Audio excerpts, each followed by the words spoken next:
Lição 5. Venham a mim. Verso para memorizar. Venham a mim todos vocês que estão cansados e sobrecarregados, e eu os aliviarei. Mateus 11, 28. Sábado, 24 de julho. Que promessa maravilhosa Jesus nos concedeu no texto de Mateus 11, 28. Afinal, quem às vezes não se sente sobrecarregado, senão com o trabalho, com as preocupações e a sobrecarga que a própria vida traz? Nesse texto, Jesus disse que sabe o que estamos passando e que pode nos ajudar, isto é, se o permitirmos. Depois de nos mandar tomar seu jugo, Cristo disse: "O meu jugo é suave e o meu fardo é leve." Em outras palavras, livre-se dos jugos e fardos que você está levando, dê-os a mim, e em vez disso, tome o meu jugo, pois ele é mais fácil de levar. Como podemos experimentar o descanso do qual Jesus estava falando? Afinal, no mundo em que vivemos, após o pecado, o Senhor disse a Adão: "No suor do seu rosto, você comerá o seu pão." Portanto, sabemos o que é labutar e carregar fardos que podem parecer muito difíceis de levar, pelo menos sozinhos. Na lição desta semana, estudaremos como experimentar o alívio e o descanso espirituais oferecidos por Jesus Cristo a todos os que aceitam aprender com Ele.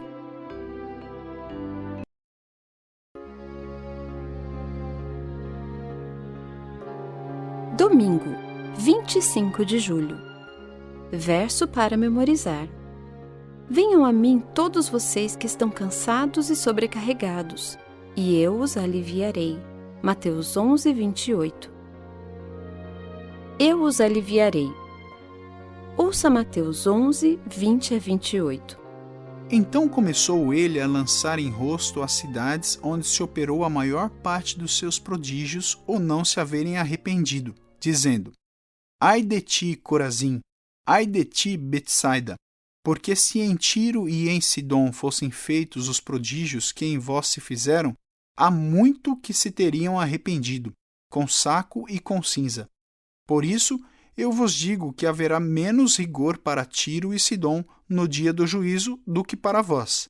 E tu, Cafarnaum, que te ergues até ao céu, serás abatida até o inferno.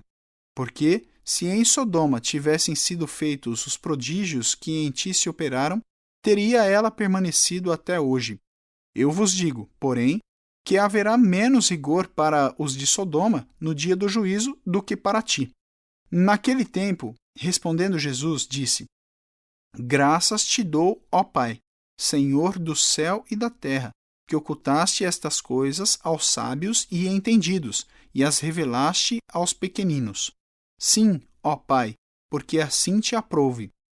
Todas as coisas me foram entregues por meu Pai, e ninguém conhece o Filho senão o Pai, e ninguém conhece o Pai senão o Filho, e aquele a quem o Filho o quiser revelar. Vinde a mim, todos os que estáis cansados e oprimidos, e eu vos aliviarei. Pergunta 1. Venham a mim todos vocês que estão cansados e sobrecarregados, e eu os aliviarei. Qual é o contexto dessa declaração? Como Jesus nos dá esse descanso? Assim como nós, Jesus nunca falou sem um contexto. Para compreendê-lo, precisamos entender o contexto de suas declarações, se desejamos evitar equívocos a respeito dele. O capítulo 11 de Mateus marca uma reviravolta nesse evangelho. As declarações denunciando importantes cidades da Galileia foram as mais duras até aquele ponto no evangelho. Jesus não bajulava ninguém. Ele colocava o dedo na ferida, associava-se com as pessoas erradas. Sua declaração de que era capaz de perdoar pecados foi escandalosa aos olhos dos líderes religiosos. Jesus proferiu palavras de condenação ao povo, até mesmo comparando-o desfavoravelmente a Sodoma, vista naquela época e também hoje como lugar de implacável perversidade. Eu digo a vocês que no dia do juízo haverá menos rigor para a terra de Sodoma do que para você. As tensões estavam aumentando, e ainda assim, em meio a tudo isso, Jesus mudou de tom e ofereceu o verdadeiro descanso. Ele pôde fazer isso porque tudo lhe havia sido entregue pelo seu Pai. Ninguém conhece o Filho a não ser o Pai. A capacidade de Jesus de conceder descanso está fundamentada em sua divindade e unidade com o Pai. Antes de ir a Cristo para descarregar nossos fardos, precisamos entender que não podemos levá-los sozinhos. Não iremos a Jesus a menos que reconheçamos nossa verdadeira condição. O convite de Jesus está fundamentado na necessidade. Mateus 11:28 começa com um verbo imperativo: venham. Ir não é opcional. Ir representa a condição prévia para encontrarmos descanso. Ir significa que precisamos entregar o controle. Numa época em que controlamos muitas coisas por meio de nossos smartphones, ir a Jesus não é a direção natural. A entrega é a parte mais difícil da vida cristã. Amamos falar acerca de tudo o que Deus faz por nós em Cristo e de como não podemos salvar a nós mesmos. Isso é verdade, mas no final, ainda temos que escolher ir a Jesus, o que significa render-se a Ele. Então, o livre-arbítrio se torna essencial na vida cristã. Como entregar seus fardos a Jesus e experimentar o descanso que custou o sangue do Senhor?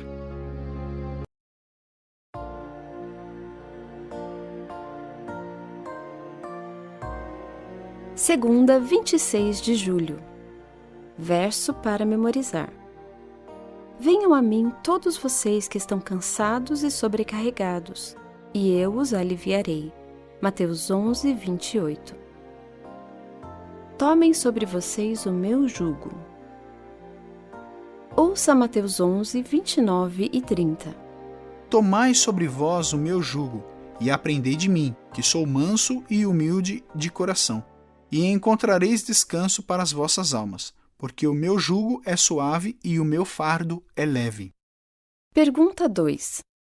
Por que Jesus nos ordenou a tomar seu jugo logo depois de nos convidar a entregar a Ele nossos fardos e encontrar o verdadeiro descanso? Depois do primeiro imperativo, venham, em Mateus 11:28, seguem-se dois outros imperativos em Mateus 11:29. Tomar e aprender concentram a atenção do público e do leitor em Jesus. Devemos tomar seu jugo e aprender dele. O relacionamento íntimo entre o pai e o filho, sugerido em Mateus 11:25 a 27, apresenta uma ilustração poderosa que pode explicar a metáfora do jugo nesses versos. O pai e o filho trabalham unidos para salvar a humanidade. Embora o jugo seja um símbolo de submissão, é também uma metáfora que ilustra um propósito unido. Submetemo-nos ao seu jugo e aceitamos a tarefa que ele nos deu para abençoar os outros. Não estamos levando o seu jugo, estamos apenas unidos a ele porque seu jugo é suave e seu fardo é leve. O segundo imperativo, aprendam de mim, reitera esse conceito. Em grego, o verbo aprender está ligado ao termo discípulo. Quando aprendemos de Jesus, somos seus discípulos. Obediência e comprometimento são características do discipulado. Ouça Mateus 11:28 e 29. Vinde a mim, todos os que estáis cansados e oprimidos, e eu vos aliviarei. Tomai sobre vós o meu jugo, e aprendei de mim, que sou manso e humilde de coração, e encontrareis descanso para as vossas almas. Pergunta 3. Qual é a diferença entre estar sobrecarregado e levar o jugo de Deus? O jugo era uma metáfora comum no judaísmo para designar a lei. Atos 15:10 o usa em referência à circuncisão. Gálatas 5:1 contrasta a liberdade que Jesus oferece com o jugo da escravidão, uma referência à lei como meio de salvação. Estar sob o jugo do Senhor Jesus indica a obediência e o compromisso de seguir seus passos e participar de sua missão. Não podemos acrescentar nada à salvação obtida por nós na cruz, mas podemos nos tornar embaixadores e compartilhar as boas novas. A interpretação que Jesus tinha da lei, vista no Sermão do Monte, era mais radical do que a que os fariseus tinham. Sua interpretação exige mudança no coração e transforma nossas motivações.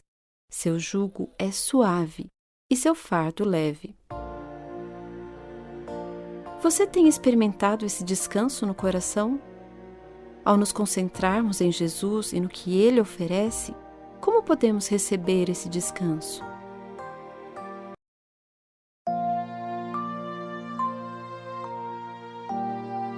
Terça, 27 de julho. Verso para memorizar. Venham a mim todos vocês que estão cansados e sobrecarregados, e eu os aliviarei. Mateus 11, 28. Sou manso e humilde de coração. A mansidão é subestimada hoje. A humildade é motivo de chacota. As mídias sociais nos ensinaram a prestar atenção no que é espalhafatoso, barulhento, esquisito, extravagante e exagerado. Muitos padrões do mundo são opostos ao que Deus considera importante e valioso. Em Parábolas de Jesus, lemos, abre aspas, o conhecimento da verdade não depende tanto da capacidade intelectual, como da pureza de propósito, da simplicidade da fé sincera e confiante. Os anjos de Deus se aproximam dos que com humildade de coração buscam a direção divina. O Espírito Santo é doado para lhes abrir os ricos tesouros da verdade. Fecha aspas. Ouça Mateus 5:5. Bem-aventurados os mansos, porque eles herdarão a terra. 1 Pedro 3:4.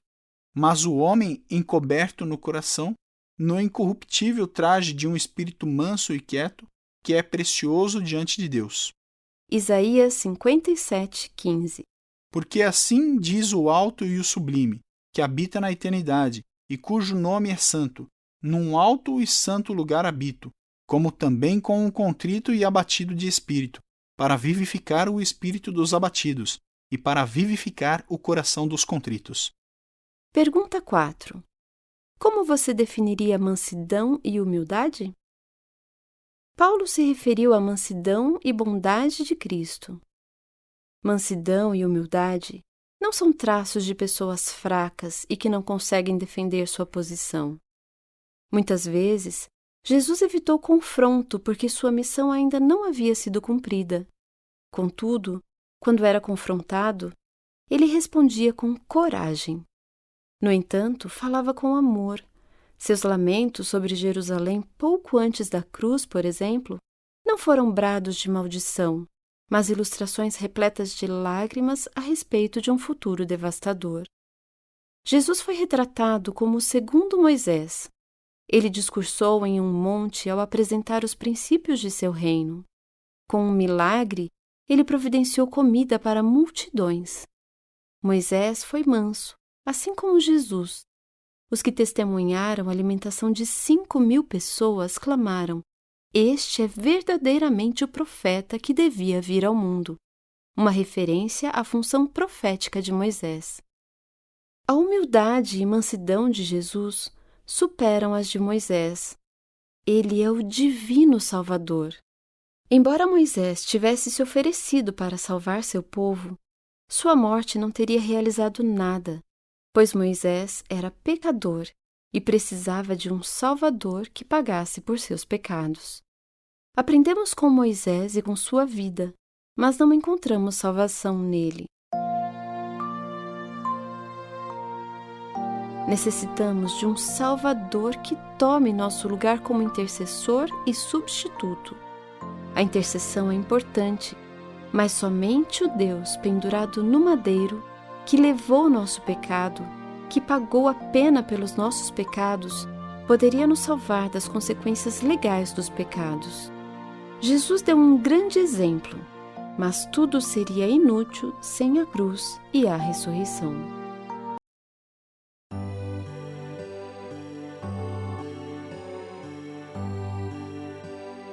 Quarta, 28 de julho. Verso para memorizar. Venham a mim todos vocês que estão cansados e sobrecarregados, e eu os aliviarei. Mateus 11, 28. Meu jugo é suave. Vimos que o uso que Mateus fez do jugo ecoa o uso do termo no judaísmo e em outros textos do Novo Testamento, referindo-se a uma compreensão equivocada da lei. Ouça Mateus 11, 30. Porque o meu jugo é suave e o meu fardo é leve. Pergunta 5. O termo grego traduzido como suave também pode ser traduzido como bom, agradável, útil e benevolente. Muitos consideram a lei de Deus pesada, difícil de cumprir e irrelevante. Podemos ajudá-los a ver a beleza da lei e amar o legislador? Os pais se lembram do momento em que seus filhos dão o primeiro passo. Um primeiro passo vacilante é seguido por um segundo passo experimental, depois um terceiro, e a essa altura é mais provável que a criança tropece e caia. Pode haver lágrimas e até um hematoma, mas assim que a criança sentir a liberdade de movimento, ela se levantará e tentará novamente. Ela anda, cai e se levanta. Anda, cai e se levanta. A sequência se repete muitas vezes antes que a criança consiga andar com segurança. No entanto, em meio a tropeços e quedas, há um rostinho orgulhoso que declara triunfante: Papai, mamãe, posso andar! Andar com Jesus nem sempre é fácil, mas é sempre bom e o certo a fazer. Podemos tropeçar e até cair. Contudo, conseguimos nos levantar e continuar a andar com Ele ao nosso lado. Pergunta 6. Em Gálatas 5:1, Paulo escreveu: Para a liberdade foi que Cristo nos libertou. Por isso, permaneçam firmes e não se submetam de novo a jugo de escravidão. O que isso significa? Como Cristo nos libertou? Qual é a diferença entre o jugo que Ele nos pede que tomemos e o jugo da escravidão contra o qual Paulo nos advertiu? Podemos ter certeza de que, ao dizer jugo de escravidão, Paulo não estava se referindo à obediência à lei de Deus, os 10 mandamentos. Ao contrário, mediante a obediência, pela fé, entendendo que nossa salvação é certa, não com base na lei, mas na justiça de Cristo, podemos ter verdadeiro descanso e liberdade. Por que a vida de obediência à lei tem mais descanso do que a vida de desobediência à lei?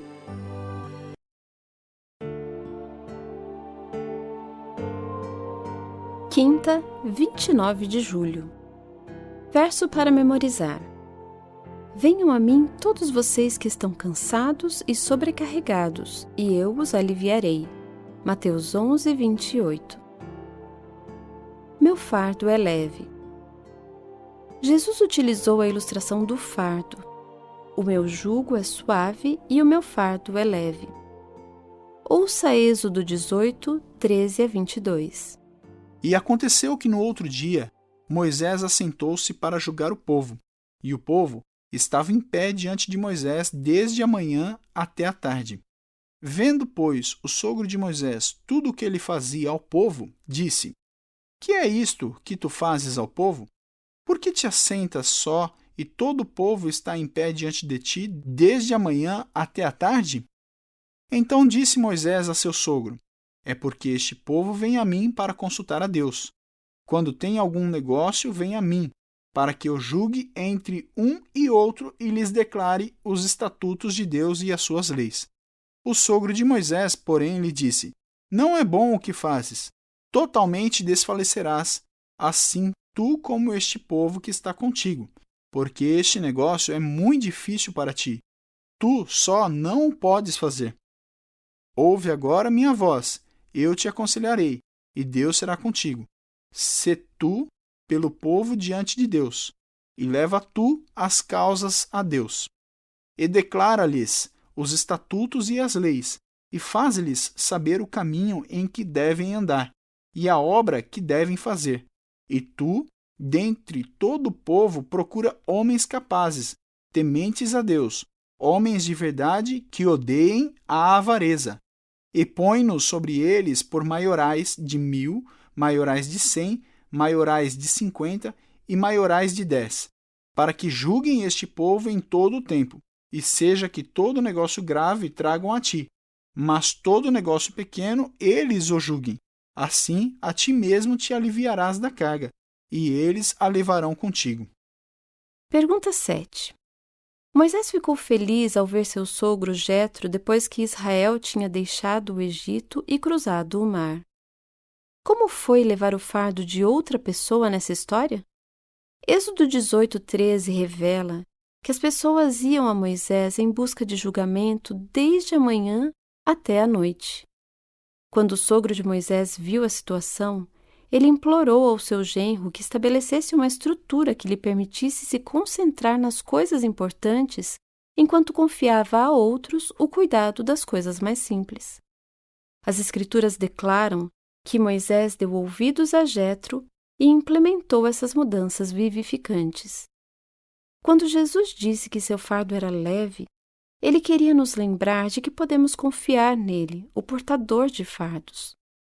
Como Moisés, devemos aprender que precisamos dos outros para compartilhar nossos fardos.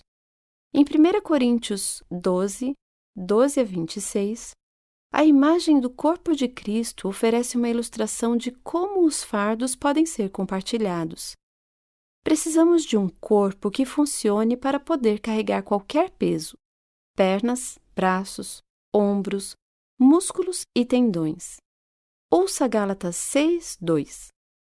Levai as cargas uns dos outros, e assim cumprireis a lei de Cristo. Pergunta 8. Levar os fardos uns dos outros nos ajuda a cumprir a lei de Cristo? Conhecer o contexto imediato dessa passagem pode nos ajudar. Em Gálatas 6:1, Paulo afirmou que, se um irmão ou irmã cair em tentação, devemos restaurar essa pessoa em espírito de brandura e mansidão. Lembre-se de que Jesus afirmou que ele é manso. Levar o fardo significa restaurar alguém que saiu dos trilhos, para ajudar essa pessoa a ver a graça divina. Mas também significa ajudar uns aos outros quando temos dificuldades. O termo grego para fardo pode se referir a um peso grande ou pedra pesada. É um lembrete de que todos levamos fardos e precisamos dos que podem nos ajudar a carregá-los. Compartilhar os fardos é uma atividade divinamente ordenada que requer mansidão e produz compaixão. Pense em alguém que o ajudou a levar um fardo com o qual você estava lutando. Por que isso foi tão significativo? Hoje você pode ajudar a levar o fardo de alguém?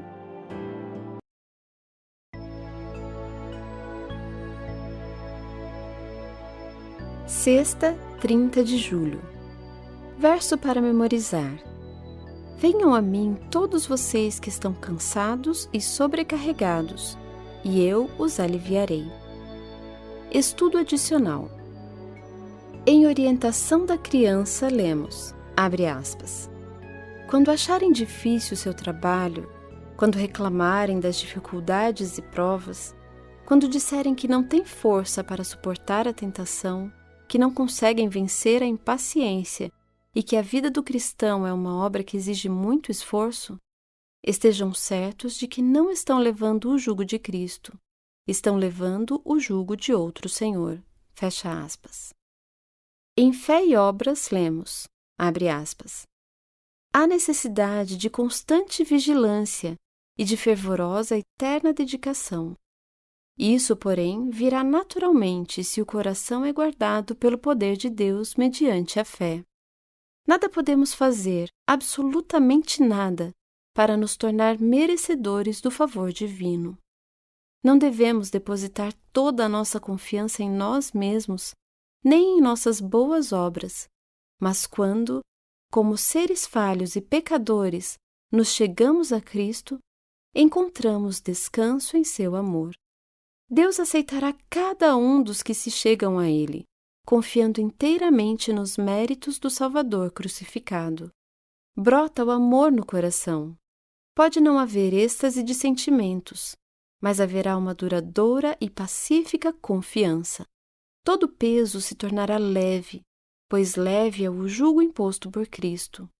O dever se torna um deleite e um prazer o sacrifício.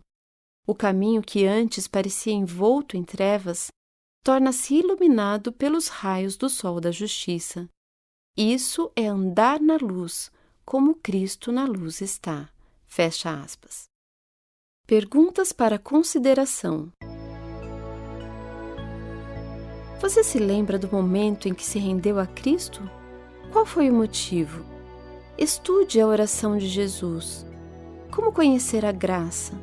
Por que Deus esconde o plano da salvação dos sábios e instruídos e as revela aos pequeninos? Como ajudar aqueles que lutam com seus fardos a ir a Jesus e encontrar descanso? Ser manso e humilde de coração prejudica a autoestima de uma pessoa trazendo insegurança? A cruz e o que ela representa nos ajudam a entender o que é ser manso e humilde? Diante da cruz, mansidão e humildade não seriam as únicas atitudes apropriadas?